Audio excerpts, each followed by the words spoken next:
I'm realizing it's been a longer Sunday than anticipated, with memorials, of course, and with the blessed event of the 40-day blessing. So I promise I will keep both the sermon and the announcements short. I do want to highlight, for the most part, I think we do not usually hear the hymns of the Orthodox. I spoke to the children, of course, about the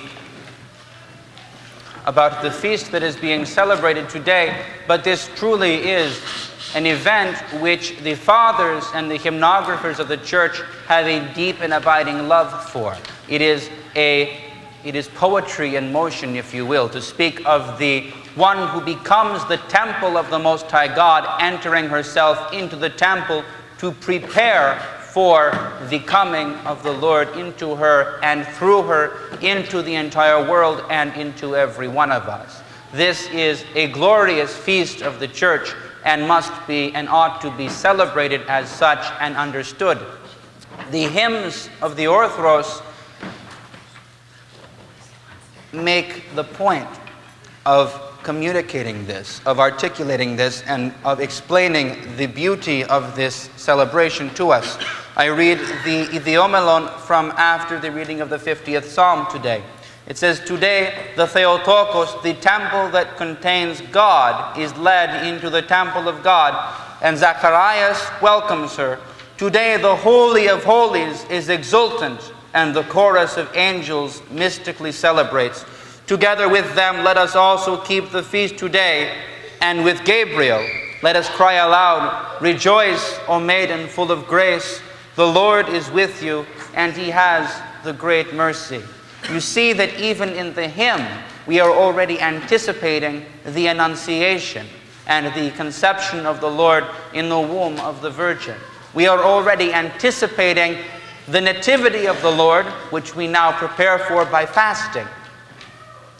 Because as the Panagia enters the church, as she enters the temple, and tradition says that although she was but 3 years old, she had no fear.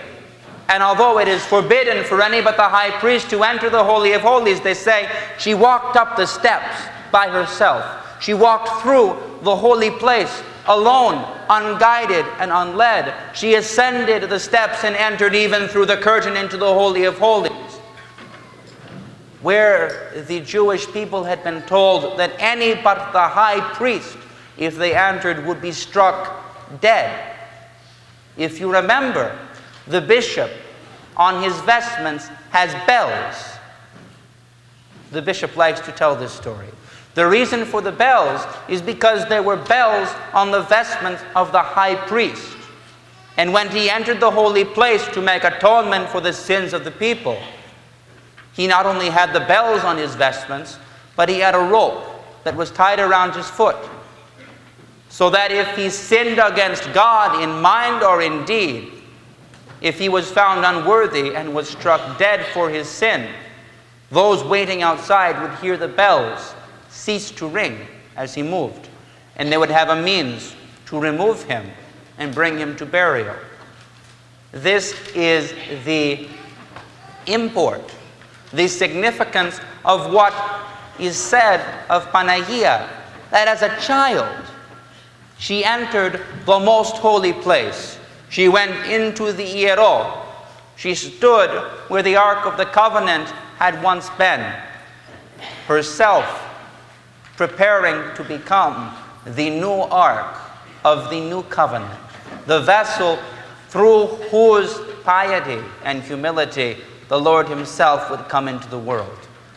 This is one of the great feasts of the Mother of God, and for us, whose church is dedicated to the preeminent of those feasts, it should be as a second feast. It is a beautiful thing. I ask you to take one lesson from it. Very often we think of the church as being only for the adults. We try to keep our children quiet. We send them up to the room where there is glass so that they may make noise and not be bored by the church. The import of this feast must be understood to be this: the church is for the children. and if they come and learn prayer in their youth, if they learn to love the beauty of the house of the Lord, if they learn to know and sing the hymns of the church, if they learn how to stand in prayer, if they learn to love the worship of this holy place, when they grow, when they come to adulthood, they too, as Panagia, may continue vessels of the Most High God, which is what every Christian is called to be. This cannot happen without the love and the prayers and the devoted work of pious parents and grandparents and aunts and uncles, and the work of an entire community to raise the children in the glory and the joy of the Christian faith. I pray that we may continue to work together, the priests and the people, to raise the children in the love of the Lord, and to again foster in ourselves a love of the worship of the church and a joy at the privilege to be here in this place, today and every day, for the rest of our lives. God bless you all and keep you always in His care. Amen.